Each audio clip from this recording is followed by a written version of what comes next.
Ikusmiran han eta hemen. Hegoaldean Arandile ibaia pasatzen da, hurbil-duen Duero ibaiera daraman bidean. Hemendik landatzeko lurralde zabalak kontrolatzen dira. Tarrakotik, Tarragonatik, Asturika Augustara, Astorgara zioan bidean kokatuta zegoen.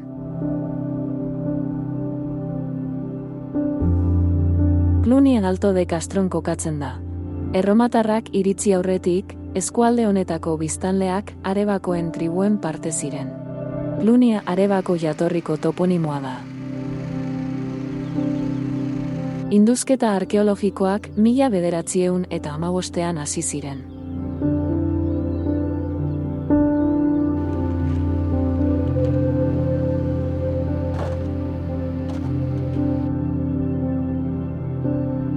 Sulpizio Galba generala hemen babestu zen Neronen aukako iraultzan. Clunyak erromatar koloniaren maila eta Sulpiziaren epitetoa eskuratu zituen. Neronen heriotzaren ondoren, Sulpizio Galba enperadore hautatu zutenean.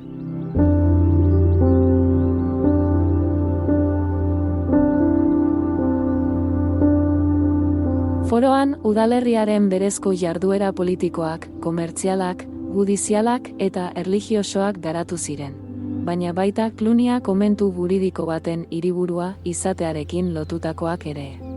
Jupiterri eskainitako tenplua eta erlijio espazio bat izan zituen hegoaldean.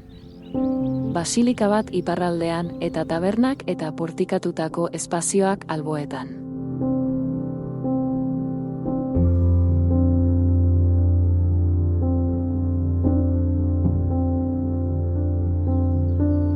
Los Arcos bi multzo termal independente dira.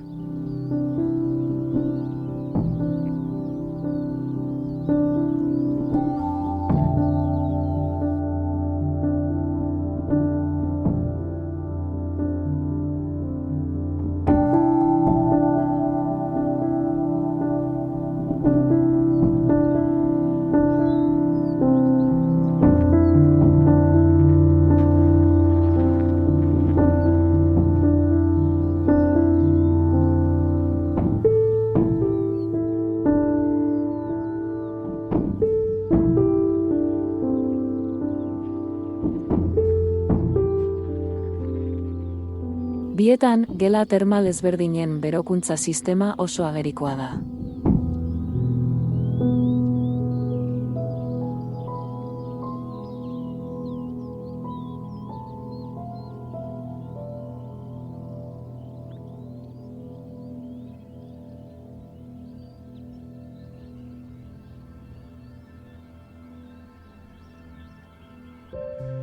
Hondakin handiena antzoki erromatarra da.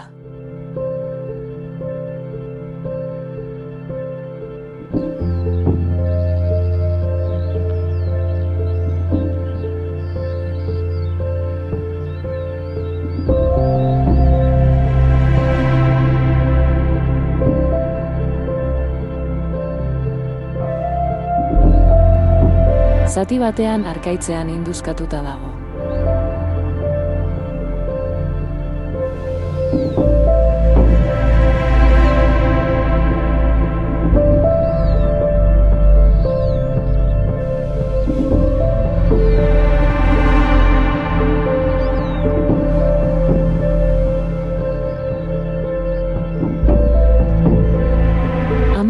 Ikuslerentzako lekua izan zuen, eta ondorioz, Hispanian bere garaiko handienetako bat izan zen.